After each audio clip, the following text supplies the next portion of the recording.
Regret is always behind because of wrong decision. Do not believe in books that will mislead the mind of man about events in the past and what will happen in future.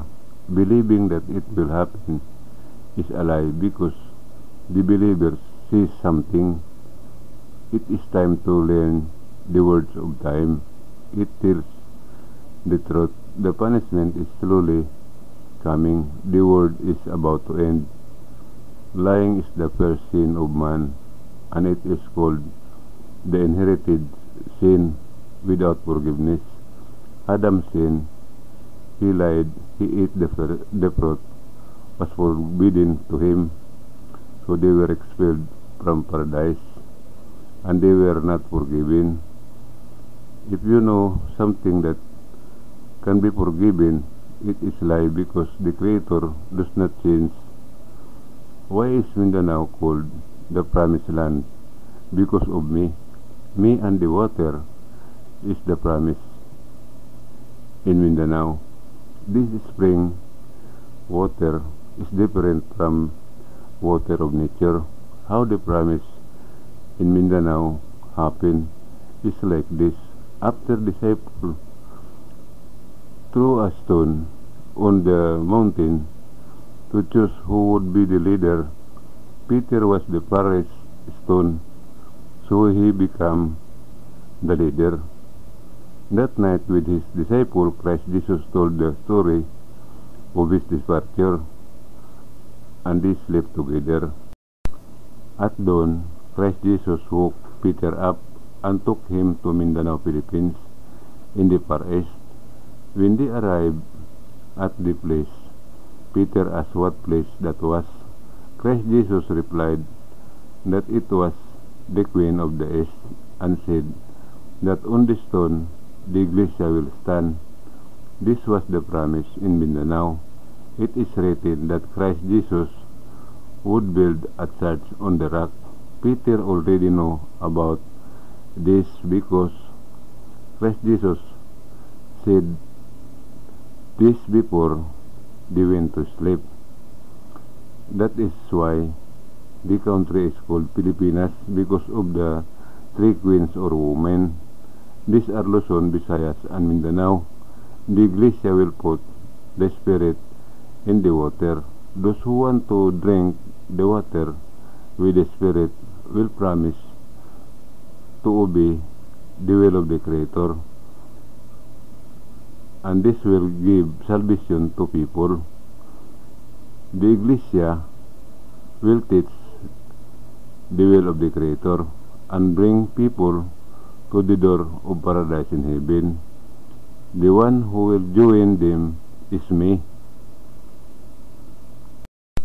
During the time of pagan teaching and preaching, no one said what the name of the Creator was.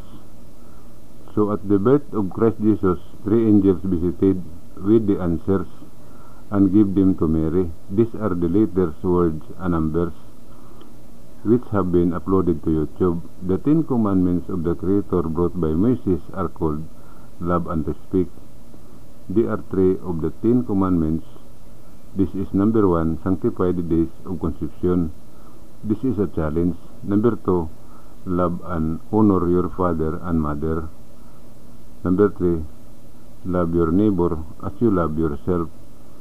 For everyone to understand love and respect, we need to come together. Love comes first. Number 1, days of conception. Do it honestly and correctly. Number 2, parents, get someone to help take care of your parents because you are busy with work or business.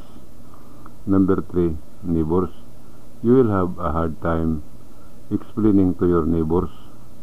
Do a mission using social media, Facebook, Instagram, Twitter, etc. Tell people that true salvation is on YouTube.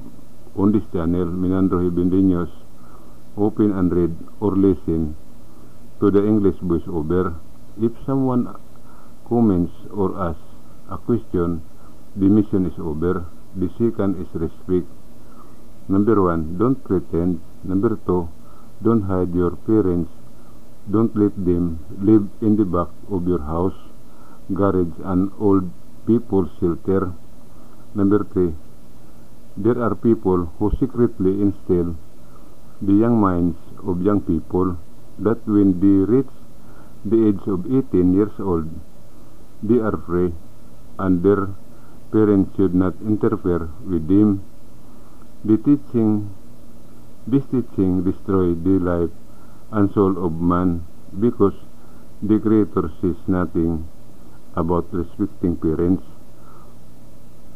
For all those who have done this preaching, punish them endlessly.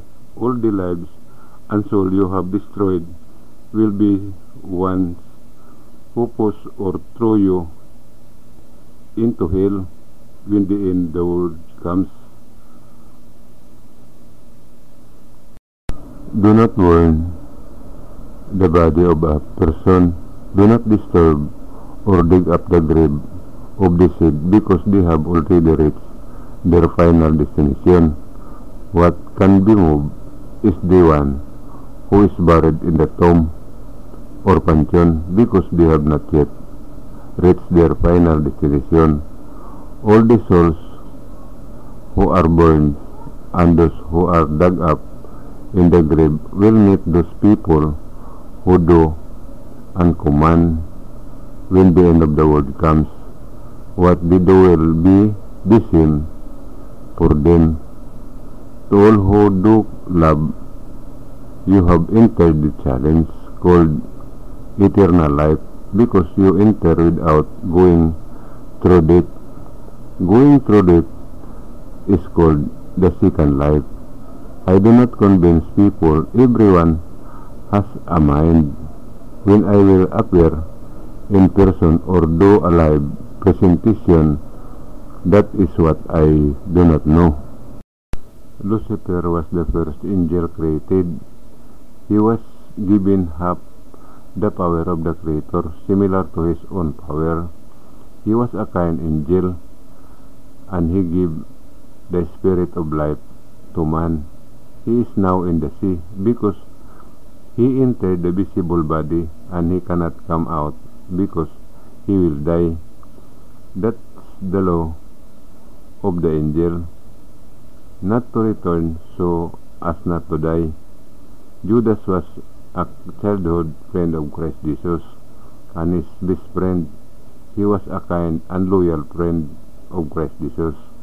Lucifer and Judas are both kind. They are not evil, because contrary to what you know, open YouTube Minandro Heavenly News to know the truth.